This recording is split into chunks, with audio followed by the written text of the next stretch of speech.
നമസ്തേ. ശ്രീഭദ്ര വാസ്തു ജ്യോതിഷം ചാനലിൻ്റെ പുതിയൊരു വീഡിയോയിലേക്ക് ഏവർക്കും സ്വാഗതം. നമ്മളിവിടെ പറയുന്നത് ഹസ്തരേഖാശാസ്ത്രവുമായി ബന്ധപ്പെട്ട വിഷയങ്ങളാണ്. നിങ്ങൾ ആദ്യമായിട്ടാണ് ഈ ചാനൽ കാണുന്നതെങ്കിൽ ഒന്ന് സബ്സ്ക്രൈബ് ചെയ്യണേ. വീഡിയോ ഇഷ്ടപ്പെട്ടാൽ ലൈക്ക് ചെയ്യാനും ഷെയർ ചെയ്യാനും മറക്കരുത്. കൈവെള്ളയിലെ സൂര്യമണ്ഡലത്തിൽ സ്ഥിതി ചെയ്യുന്ന രേഖകളെയും അടയാളങ്ങളെയും കുറിച്ചാണ് ഇവിടെ പറയുന്നത്. മോതിരവിരലിൻ്റെ അടിയിലായി വരുന്ന ഈ ഭാഗമാണ് സൂര്യമണ്ഡലം. ഒരാളിൻ്റെ കയ്യിലെ സൂര്യമണ്ഡലം നല്ല ഭംഗിയായി ഉയർന്നു കാണപ്പെട്ടാൽ അയാൾക്ക് സൂര്യമണ്ഡലവുമായി ബന്ധപ്പെട്ട് വരുന്ന അനുകൂല ഫലങ്ങൾ നല്ല രീതിയിൽ ലഭിക്കുമെന്നാണ്. ആരോഗ്യം, ഉത്സാഹം, വശീകരണം ഈ ഗുണങ്ങളെല്ലാം ഇവർക്ക് ലഭിക്കും. കാഴ്ചയിൽ ഇവർ ഗാംഭീര്യമുള്ളവരായിരിക്കും. ലോകജീവിതത്തിൽ തന്നെ സംതൃപ്തി അനുഭവിച്ച് സന്തുഷ്ടരായി കഴിയുന്നവർ സൂര്യാധിക്യമുള്ളവരാണ്. ഇവർ ഒരു തൊഴിലിൽ പ്രവേശിച്ചാൽ അപാരമായി ജോലി ചെയ്യുന്നവരാണ്. ഇവർ ചെയ്യുന്ന ഏത് തൊഴിലും അഭിവൃദ്ധിപ്പെട്ട് വിജയം കൈവരിക്കും. മറ്റുള്ളവരെ വശീകരിക്കാൻ ഇവർ അങ്ങേയറ്റം പ്രാപ്തരാണ്. ഇവർ സത്യസന്ധന്മാരായിരിക്കും. ഇവർക്ക് സൂര്യമണ്ഡലത്തിൽ രേഖയൊന്നും തന്നെ ഇല്ലെങ്കിലും എല്ലാ മേഖലയിലും ഇവർ നല്ല നിലയിൽ ശോഭിക്കും. ഇവരുടെ നെറ്റിത്തടം വിസ്താരമേറിയതും കണ്ണുകൾ വിശാലമായും കാണപ്പെടും. ഇങ്ങനെയുള്ളവരുടെ മുഖത്ത് ഒരു വശീകരണ ശക്തി സ്ഫുരിക്കുന്നതായി കാണാൻ കഴിയും. സൂര്യമണ്ഡലം ഉയർന്നും അതിൽ ഒരു രേഖ അടയാളമുണ്ടെങ്കിൽ അത് അവരുടെ കീർത്തിയെയും സമ്പത്തിനെയും കാണിക്കുന്നു എന്ന് മനസ്സിലാക്കാം. സൂര്യമണ്ഡലത്തിൽ കാണുന്ന രേഖ സൗഭാഗ്യത്തെ സൂചിപ്പിക്കുന്നതാകയാൽ അക്കാലത്ത് ധനവും വന്നു ചേരുന്നതാണ്. സൂര്യമണ്ഡലത്തിൽ കാണുന്ന രേഖ സൗഭാഗ്യത്തെ സൂചിപ്പിക്കുന്നതാകയാൽ അക്കാലത്ത് കീർത്തിയും ധനവും വന്നു ചേരുന്നതാണ്. സൂര്യമണ്ഡലം ഉയർന്നു കാണുന്നവർ പ്രതീക്ഷിച്ചാലും ഇല്ലെങ്കിലും ധനം ഇവരുടെ കയ്യിൽ വന്നു ചേരും. ഇവർക്ക് എല്ലാവിധ നന്മകളും വന്നു ചേരുന്നതാണ്.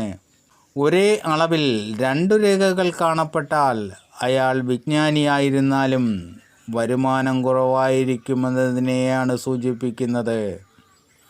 ഒരു രേഖ നേരെയും ഒരു രേഖ ചരിഞ്ഞും കാണപ്പെട്ടാൽ ഏർപ്പെടുന്ന പ്രവൃത്തികളിൽ ലാഭം പ്രതീക്ഷിക്കാം എന്നതിനെയാണ് സൂചിപ്പിക്കുന്നത്.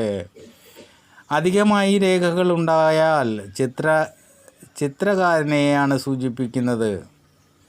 ഒരു കറുത്ത പുള്ളി കാണപ്പെട്ടാൽ അയാളുടെ കീർത്തിയും സൗഭാഗ്യവും നശിച്ചു പോകുമെന്നാണ്. ഒരു രേഖയും അതിനു മുകളിൽ കുരിശടയാളവും കാണപ്പെട്ടാൽ അത് വിജയത്തെയും പ്രതാപത്തെയുമാണ് കാണിക്കുന്നത്. അയാൾ ഒരു മതഭക്തനായിരിക്കും. രേഖയില്ലാതെ കുരിശടയാളം മാത്രം കണ്ടാൽ അയാൾ മതസംബന്ധമായ കാര്യങ്ങളിൽ കർക്കശക്കാരനായിരിക്കുമെന്നാണ്. സൂര്യമണ്ഡലത്തിൽ ഒരു രേഖയും അതിനു മുകളിൽ ഒരു നക്ഷത്ര ചിഹ്നവും കാണപ്പെട്ടാൽ അയാൾ അതീവ ബുദ്ധിമാനും കഠിനാധ്വാനിയുമായിരിക്കും എന്നതാണ് സൂചിപ്പിക്കുന്നത്. സൽകീർത്തിയും സൗഭാഗ്യവും വർദ്ധിക്കും എന്നുകൂടി മനസ്സിലാക്കണം. നീണ്ട ഒരു രേഖയും മുകളിൽ നക്ഷത്ര ചിഹ്നവും ചില ചെറിയ രേഖകളും കാണപ്പെട്ടാൽ പരമ്പരയായി അളവറ്റ സമ്പത്തും കീർത്തിയും ഉണ്ടെന്ന് സൂചിപ്പിക്കുന്നു. രേഖകളൊന്നുമില്ലാതെ നക്ഷത്രചിഹ്നം മാത്രം കാണപ്പെട്ടാൽ കുറേ കഷ്ടപ്പെട്ട ശേഷം കീർത്തിയുണ്ടാകും എന്നതിനെയാണ് സൂചിപ്പിക്കുന്നത്. അവസാന കാലത്ത് ധനവും വർദ്ധിക്കുമെന്ന് തീർത്തും പറയാം. സൂര്യമണ്ഡലത്തിൽ ഒരു ചതുരം അടയാളം കാണപ്പെട്ടാൽ അയാൾ അത്യാഗ്രഹമില്ലാത്ത ജോലി ചെയ്യുകയും അളവറ്റ ധനം വന്നു ചേരുകയും അത് പാഴാകാതെ സൂക്ഷിച്ച് കൈകാര്യം ചെയ്യും എന്നതിനെയാണ് സൂചിപ്പിക്കുന്നത്. സൂര്യമണ്ഡലത്തിൽ ഒരു വൃത്തചിഹ്നം കാണപ്പെട്ടാൽ അയാൾക്ക് കീർത്തിയുണ്ടാകുമെന്നതാണ്.